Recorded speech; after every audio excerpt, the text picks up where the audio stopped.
What if I told you that some of history's most shocking betrayals, brutal massacres, and devastating falls from grace are all documented in the world's most read book? Tonight, we're diving into the shadows of Scripture to uncover 7 men whose names have become synonymous with evil itself. These aren't fictional villains from Hollywood. These are real historical figures whose choices changed the course of human history forever. From the world's first murderer who killed his own brother in cold blood, to a king so paranoid he ordered the massacre of innocent children, to a trusted friend who sold out the Son of God for pocket change. But here's what makes these stories truly chilling. Each of these men started just like you and me. They had choices. They had chances to turn back. And yet, they chose darkness. So buckle up, because we're about to explore the darkest corners of biblical history and discover why these cautionary tales are more relevant today than ever before. Picture this. The world is brand new. There are only 4 people alive. Adam, Eve, and their 2 sons. It should be paradise, right? Wrong. Meet Cain, farmer, firstborn son, and about to become history's first murderer. But this wasn't some random act of violence. This was calculated, personal, and it all started with an offering. Both brothers brought gifts to God. Abel, the shepherd, brought his finest lamb, the cream of the crop.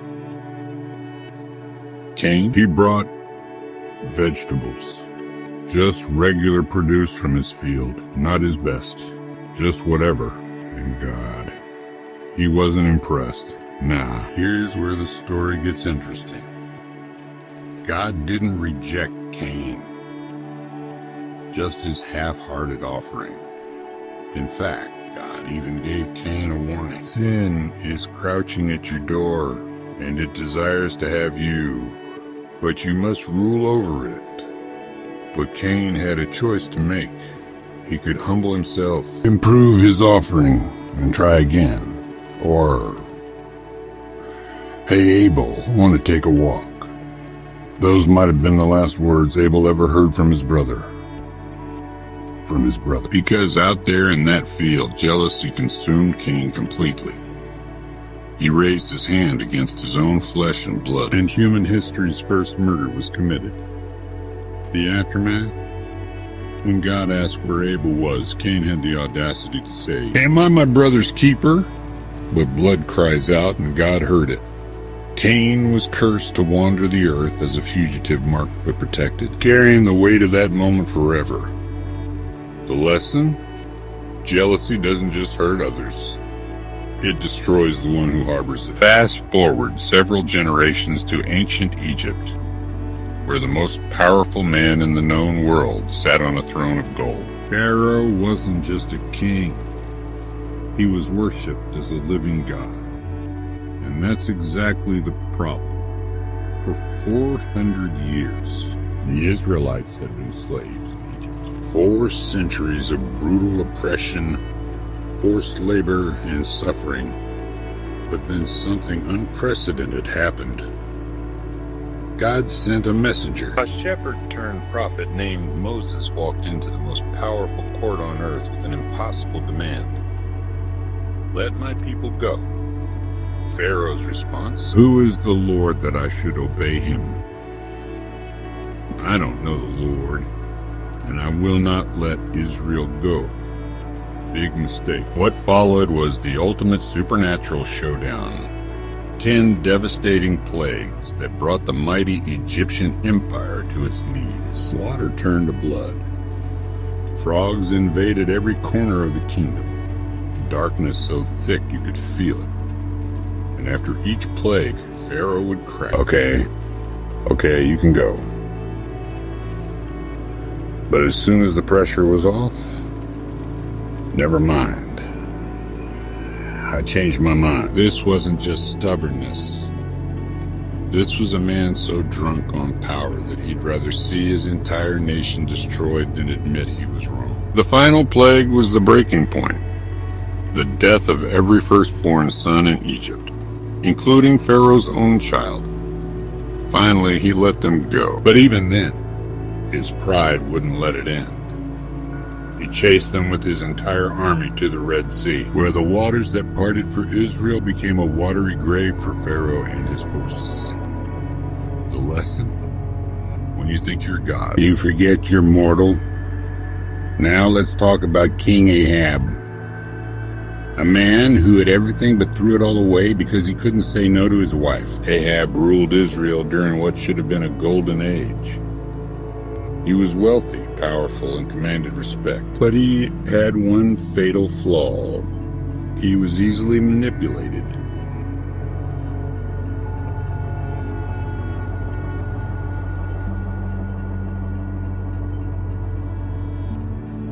Especially by his wife Jezebel, a foreign queen who brought her pagan gods with her. Under her influence, Ahab didn't just tolerate idol worship, he actively promoted it. Temples to false gods sprouted across Israel like weeds. The nation that was supposed to be set apart for the true God became a spiritual wasteland. But the real breaking point came over a vineyard. Ahab saw a beautiful piece of property owned by a man named Naboth. He wanted it. He offered to buy it. Naboth refused. It was his family's inheritance, passed down through generations. Most kings would accept that. But Ahab went home and pouted like a spoiled child. Jezebel saw her husband sulking and basically said, "Seriously? You're the king. Just take it." So she did. She arranged for false witnesses to accuse Naboth of blasphemy. He was stoned to death by his own neighbors based on lies. And Ahab, he walked right in and claimed the vineyard like nothing happened. But God saw everything. The prophet Elijah delivered a chilling prophecy. In the place where dogs licked up Naboth's blood, dogs will lick up your blood too. And that's exactly what happened. Ahab died in battle, and wild dogs fulfilled the prophecy to the letter. The lesson? When you let others do your dirty work, you still own the consequences. Meet Herod the Great, a title that's dripping with irony because there was nothing great about this man except his capacity for cruelty. Herod wasn't even supposed to be king. He was appointed by Rome, which made his grip on power tenuous at best. And nothing makes the insecure ruler more dangerous than the fear of losing what they never deserved in the first place. So when wise men from the east showed up asking, "Where is the one who has been born king of the Jews?" Herod's paranoia went into overdrive. He pretended to be interested. "Oh, you're looking for this newborn king? How wonderful. When you find him, come back and tell me so I can worship him too." Worship him. More like murder him. When the wise men didn't return, they were warned in a dream. Herod revealed his true nature. He ordered the systematic execution of every male child under 2 years old in Bethlehem and the surrounding area. Can you imagine? Soldiers going door to door ripping babies from their mother's arms. All because one insecure king couldn't stand the thought of potential competition. The screams, the blood, the shattered families. All to protect a throne that wasn't even rightfully his. But here's the twist. Jesus escaped. His family fled to Egypt, and Herod's massacre accomplished nothing except cementing his legacy as one of history's most despicable monsters. The paranoia didn't stop there. Herod killed his own wife, his own sons, anyone he perceived as a threat. By the end of his life, he was so hated that he ordered a bunch of prominent citizens to be executed when he died, just so there would be mourning at his funeral. He died a painful, agonizing death, alone and despised. The lesson? When fear drives your decisions, you end up destroying everything you're trying to protect. This might be the most heartbreaking story of all, because Judas Iscariot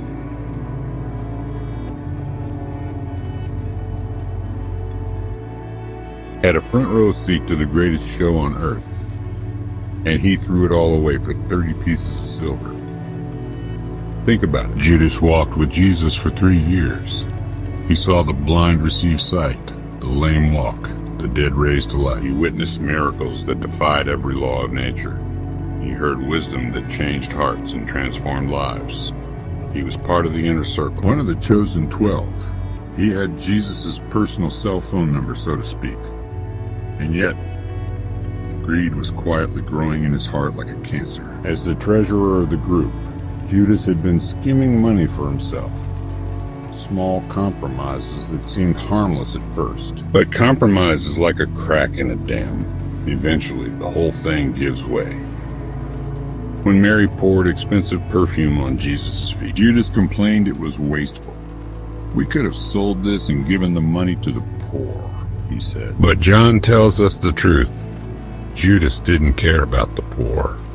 He cared about the money he could have stolen. That was the moment Judas made his choice. He went to the chief priests and made a deal. "What will you give me if I deliver him to you?" 30 pieces of silver. The price of a slave. The betrayal itself was particularly cruel. The kiss, the universal sign of love and respect, twisted into an act of ultimate treachery. "Greetings, Rabbi," Judas said, and kissed him. Jesus' response still gives me chills. "Friend, do what you came for.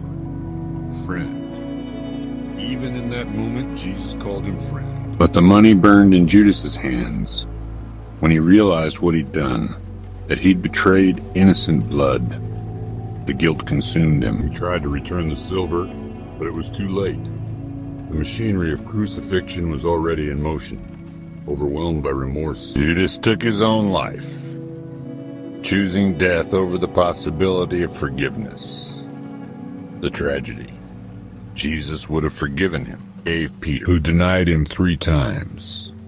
He forgave the thief on the cross. He even forgave his executioners. But Judas never gave him the chance.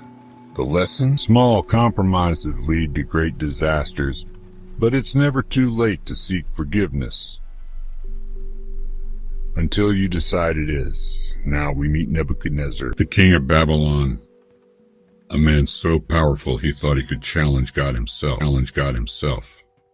Nebuchadnezzar built one of the ancient world's greatest empires. The Hanging Gardens of Babylon were one of the 7 wonders of the world. He conquered nations, including Jerusalem, and took the cream of Israel's young men into captivity.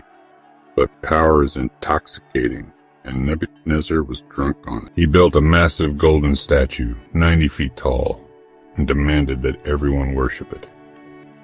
When 3 young Hebrew men refused, he was furious. "Heat the furnace 7 times hotter than usual," he commanded. But when Shadrach, Meshach, and Abednego were thrown into the flames, something impossible happened. Nebuchadnezzar saw not 3 figures in the fire, but 4, and the 4th looked like a divine being. They walked out without even the smell of smoke on their clothes. You'd think that would humble them, right? For a while it did, but pride has a way of creeping back in. Later, Nebuchadnezzar had a prophetic dream about a great tree that would be cut down. Daniel interpreted it as a warning. If the king didn't humble himself, he would lose his mind and live like an animal. 1 year later, Nebuchadnezzar was walking on his palace roof, looking out over his magnificent kingdom. "Is not this the great Babylon I have built as the royal residence? By my mighty power and for the glory of my majesty." The words were still on his lips when judgment fell. His sanity was taken from him instantly. The great king began eating grass like cattle. His hair grew long like feathers. His nails became like claws. For 7 years, the most powerful man on earth lived like a wild animal, until he finally looked up to heaven and acknowledged that God, not he, was the ultimate ruler. Only then was his sanity restored. The lesson? Pride is the most dangerous luxury a person in power can afford. Our final villain is perhaps the most shocking because he was raised by one of the godliest kings in Israel's history. Manasseh was the son of Hezekiah, but he rejected everything his father stood for. When Manasseh took the throne at age 12, he didn't just turn away from God, he declared war on him. He rebuilt the pagan temples his father had destroyed. He practiced sorcery and divination. He consulted mediums and spiritists. He even sacrificed his own son in fire, something so abhorrent that it was forbidden by every civilized nation. But here's the most horrifying detail. Tradition says he had the prophet Isaiah sawn in half. Isaiah, the man who wrote some of the most beautiful prophecies about the Messiah, sawn in half on Manasseh's orders. Under his 55-year reign, Judas sank to moral depths that made the pagan nations around them look righteous by comparison. The land was filled with violence, bloodshed, and every kind of evil imaginable. God's patience finally ran out. Manasseh was captured by the Assyrians and taken away in chains, with hooks in his nose like an animal. But here's where the story takes an unexpected turn. In his distress and humiliation, Manasseh did something no one expected. He prayed, not to his false gods, but to the God of his father. He humbled himself completely and begged for forgiveness. And incredibly, God heard him. Manasseh was restored to his throne, and he spent his remaining years trying to undo the damage he had caused. He tore down the idols, restored proper worship, and tried to lead his people back to God. But the damage was done. The people had been so corrupted by his example that they couldn't fully turn back. The lesson? Our actions have consequences that extend far beyond our own lives, but redemption is possible even for the worst among us. 7 men, 7 different paths to destruction. 7 warnings written in blood and tears across the pages of history. Cain shows us where jealousy leads. Pharaoh reveals the danger of thinking we're gods. Ahab demonstrates the cost of moral compromise. Herod illustrates how fear destroys everything we're trying to protect. Judas proves that small compromises lead to great disasters. Nebuchadnezzar warns us about the intoxicating danger of pride. And Manasseh shows us that it's possible to go too far, but also that redemption is available even then. But here's what strikes me most about these stories. None of these men started out as monsters. They were fathers, sons, brothers, leaders. They had moments where they could have chosen differently. Cain could have humbled himself and offered a better sacrifice. Pharaoh could have listened to Moses from the beginning. Ahab could have stood up to Jezebel. Herod could have trusted God instead of fearing a baby. Judas could have confessed his stealing instead of escalating to betrayal. Nebuchadnezzar could have remained humble after seeing God's power. Manasseh could have followed his father's example. The same choices face us every day. When someone succeeds where we fail, do we celebrate them or let jealousy consume us? When we have power, do we use it to serve others or to serve ourselves? When we're afraid, do we trust God or try to control everything through violence and manipulation? The Bible doesn't tell us these stories to scare us. It tells them to prepare us. Because the capacity for great evil exists in every human heart. But so does the capacity for great good. The choice, as always, is always, which story will you write with your life? If these stories impacted you, hit that like button and let me know in the comments which one affected you most. Subscribe for more deep dives into the most fascinating stories in human history. And remember, we're not just studying the past, we're preparing for the future. Until next time, choose wisely.